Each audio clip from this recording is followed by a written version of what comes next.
Hello friends, आज का हमारा टॉपिक है how to complete your syllabus. इसको मैंने 5 स्टेप्स में डिवाइड किया है। सो फर्स्ट स्टेप है divide syllabus in yearly, monthly, weekly and daily goals.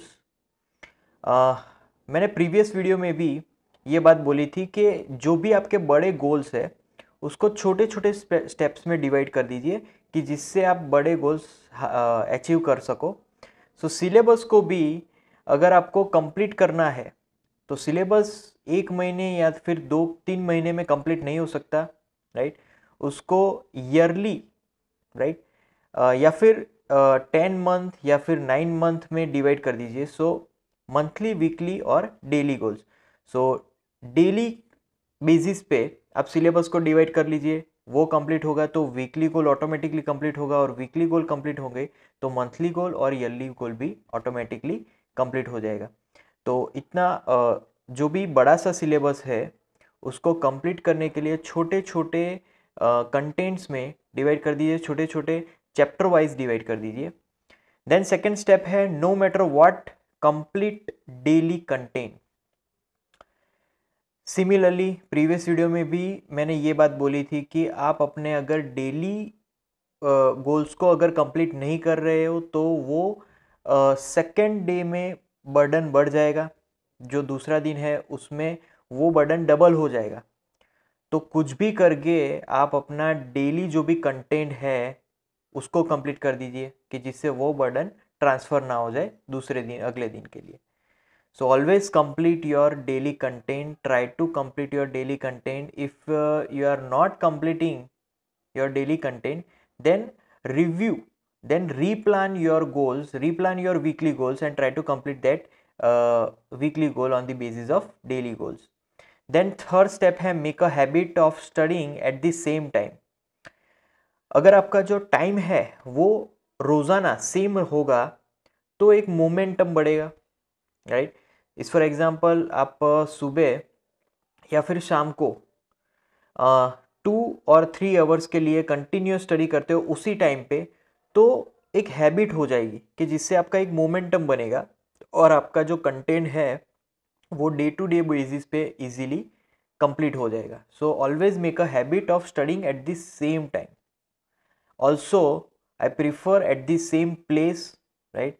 Because place is also important to studying. So that's why make a habit of studying at the same time, same place. Then fourth step है write during study. कुछ बच्चे direct literally वो read out कर जाते हैं। तो reading और studying दोनों ही एक अलग कॉन्सेप्ट है। अगर आप रीड करते हो तो वो सिर्फ रीडिंग हुई, वो स्टडिंग नहीं है।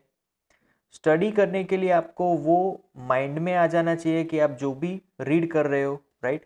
तो रीड करने से अच्छा है कि आप जो भी स्टडी कर रहे हो उसको लिख लिख के स्टडी कीजिए कि जिससे वो माइंड में स्ट्रांग हो जाए, क्योंकि लिखा हुआ जल्दी याद रहेगा जस्ट रीड आउट करने से। तो लिखते जाइए और स्टडी करते वक्त ऑलवेज राइटिंग प्रैक्टिस कीजिए कि जिससे वो आंसर आप इजीली एग्ज़ाम में भी लिख पाओ, क्योंकि उससे राइटिंग प्रैक्टिस भी होगी। तो स्टडिंग के दरमियान आपको लिखना भी है साथ में कि जिससे उसमें राइटिंग प्रैक्टिस भी जुड़ जाए। देन फिफ्थ स्टेप है try to remember figure and formulas first. कोई भी क्वेश्चन, कोई भी टॉपिक में अगर ये दोनों चीज़ आ रही है, फिगर और फॉर्मूलाज, तो वो क्वेश्चन आपके लिए ज़्यादा ईजी हो गया, क्योंकि आपको वहाँ पर फिगर और फॉर्मूलाज ही याद रखनी है, उससे आपका पूरा आंसर बन जाएगा। तो जब कभी भी फिगर और फॉर्मूलाज होती है कोई भी क्वेश्चन में तो वो और इजी हो गया है, क्योंकि उसी की वजह से आप पूरा आंसर लिख सकते हो, क्योंकि फिगर एक कंप्रेस्ड डेटा है। तो कंप्रेस्ड डेटा को आप फिर एक्सप्रेस कर पाओगे एग्जाम में, right. So always try to remember figure and formulas. So जब कोई भी टॉपिक में फिगर फॉर्मूलाज हो तो वो इजी रहेगा, क्योंकि स्टूडेंट्स को ये डर लगा हुआ होता है कि फिगर और फॉर्मूलाज याद नहीं रहती, बट वो कंप्रेस्ड वर्जन है किसी भी आंसर का। So always remember figure and formulas first of the answers. Then now time for bonus step, and that is always watch motivational videos regularly. Right?